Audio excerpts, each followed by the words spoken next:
I started with a 911 turbo and I'm here potentially facing the end in a 911 turbo, which I thought was like interesting.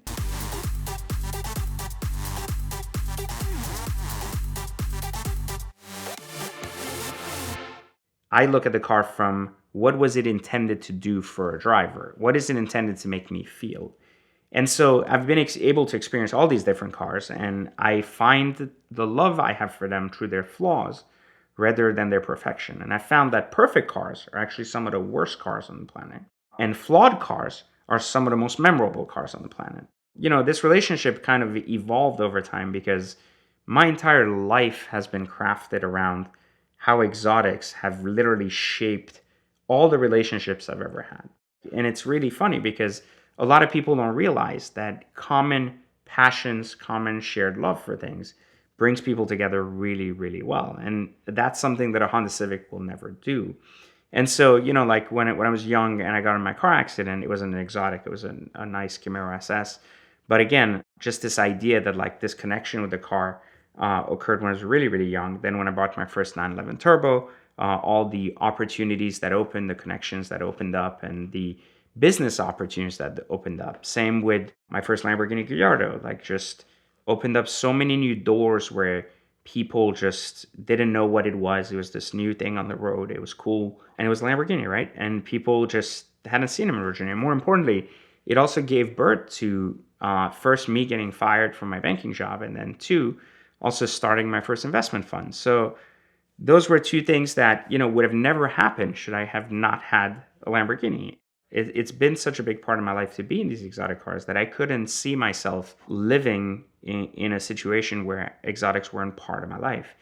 Even later in my life, around my 30th year of age, where I got cancer, I ended up making some of the best relationships I've had with dealers as a result of my exotic car connections. If I didn't own exotic cars at that point, those relationships wouldn't have happened either. Relationships that have helped not only escalate exotic car hacks as a brand, but also just relationships that have helped me escalate my own life personally a lot. So, they've always been part of my life. But one of the, I guess, big takeaways from that is that I think people should realize that if you ever have an opportunity in life to experience the craftsmanship, the passion, and the engineering that someone has put their entire life mission behind, or you have the chance to ignore that for the opportunity to drive a Honda Civic, then you shouldn't judge the driver.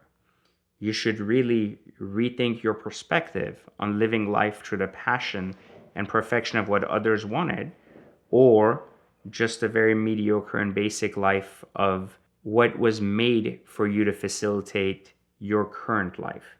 And I think those are like two very, very important points that a lot of people, they really miss with exotic cars, is the opportunity to experience what was once created through someone's passion rather than through facilitate your existing life. All of my best relationships, like from my best friends to just my best business partners and everything else, have always come from the essence that we all shared a passion for exotic cars and incredible watches. If they wouldn't have, then it would have never happened. I think that that moment that was really like significant for me was actually, it's funny because it was also in a Porsche, because my first exotic was a 911 Turbo, and when I got cancer, I had 4 exotic cars, and I took them to this dealer because I didn't know what was going to happen to me. They couldn't diagnose me until after the surgery. So they were like, until we open you up, we won't know what stage it's at or what's happening. So I didn't know how my mom was going to receive just the idea of having to deal with things if things escalate for the worse.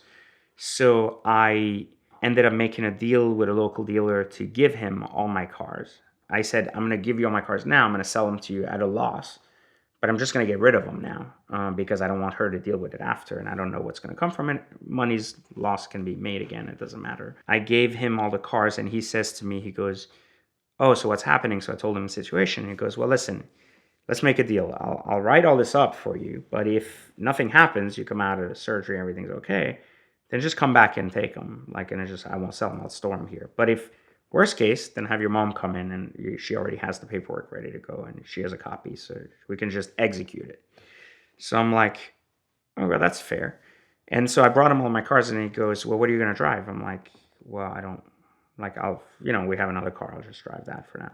And he goes, no. He had just taken in a 911 Turbo S cab, 991 on trade. Like, it was just sitting there. It just got in there. Super loaded, too.